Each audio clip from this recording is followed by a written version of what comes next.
வணக்கம். தமிழ் திரையுலகில் படங்கள் எத்தனையோ வகையான பகுதிகளாக வந்திருக்கு. இன்றைக்கி நம்ம ஜானர்னு சொல்கிறோம்.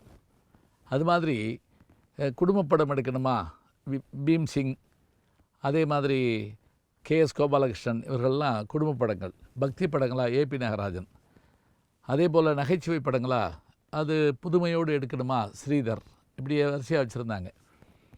இதில் திகில் படங்கள் அப்படின்னு நீங்கள் பார்த்தீங்கன்னா, அதுக்கு ரொம்ப முன்னோடியாக இருந்த ஒரு இயக்குனர் யாருன்னு கேட்டால், எஸ் பாலச்சந்தர் என்கின்ற ஒரு இயக்குனர். மிகப்பெரிய வீணை வித்வான், மிகப்பெரிய சங்கீத மேதை. அவர் நிறைய சாதனைகள் சினிமாவில் பண்ணியிருக்கிறாரு. அவருடைய படங்கள் எல்லாம் இந்த ஹிச்காக் பாணியில் இருக்கும். மேல்நாட்டில் ஹிச்காக் என்ற ஒரு இயக்குனர், அவருடைய பாணியில் அந்த படங்கள் எல்லாம் அமைஞ்சிருக்கும். அவருடைய படங்களில் ஏன்னா நான் ரொம்ப பார்த்து ஆச்சரியப்பட்டது அவனா இவன் அப்படின்னு ஒரு படம். அந்த படம் அதில் குட்டி பத்மினி சின்ன குழந்தைய அறிமுகமாகிற படம். ஒரு கொலை நடக்கும்.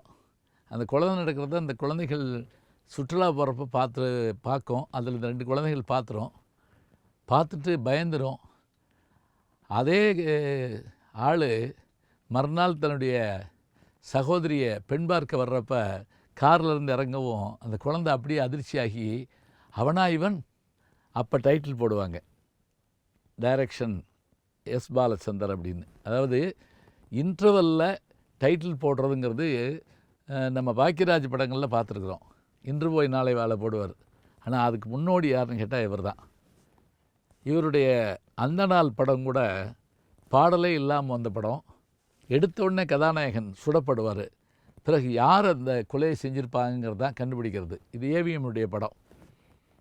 ரொம்ப அந்த நம்மளை திகிலை கூட்டிக்கிட்டே போய் கடைசியில் குற்றவாளி யாருன்னு நம்மளே இதை அறியாத அளவுக்கு சொல்ல வைக்கக்கூடிய படம் இந்த படம். இதே மாதிரியான திகில் படங்கள் நிறைய படங்கள் வந்தன. அதில் ஏவிஎம் தயாரித்த ரொம்ப ஒரு அபூர்வமான படம் எதுன்னு பார்த்திங்கன்னா, அதே கண்கள்னு ஒரு படம். ஏசி திருலோகச்சந்தர் இயக்கியிருப்பார். சமீபத்தில் ஏவிஎம் குமரன் அவர்கள் அனுப்பின அந்த புத்தகத்திலேருந்து நான் பார்த்த செய்தி அது.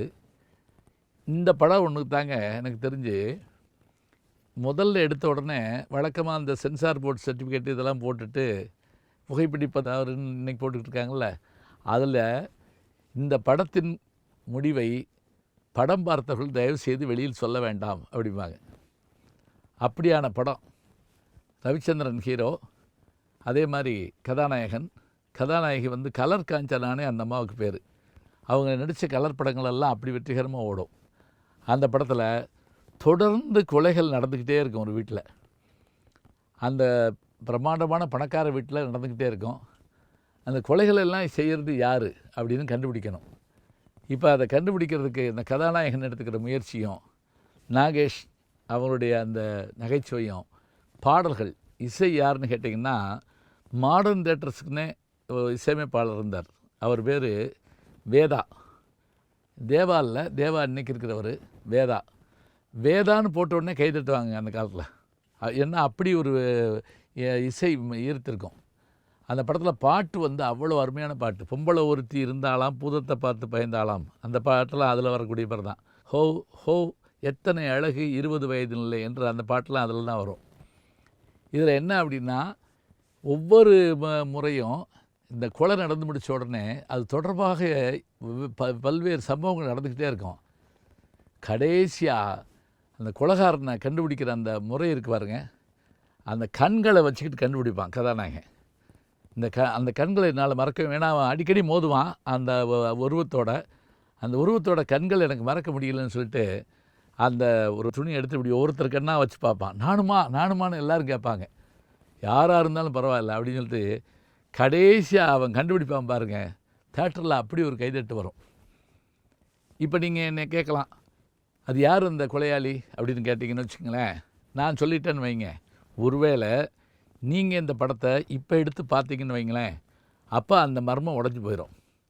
நான் இப்போ சொல்லிட்டேன், அது யாருன்னு நீங்கள் பார்த்தீங்கன்னா நீங்களே மிரண்டு போவீங்க. அடப்பா இவர் இந்த ஆள் தானா அப்படின்னு நீங்கள் நினைப்பிக்கிறீங்கன்னா, அந்த நினைப்பை கொண்டு வந்த ஒரு பெருமை யாருக்கு உண்டுனா இயக்குனர் திருலோகச்சந்தருக்கு உண்டு.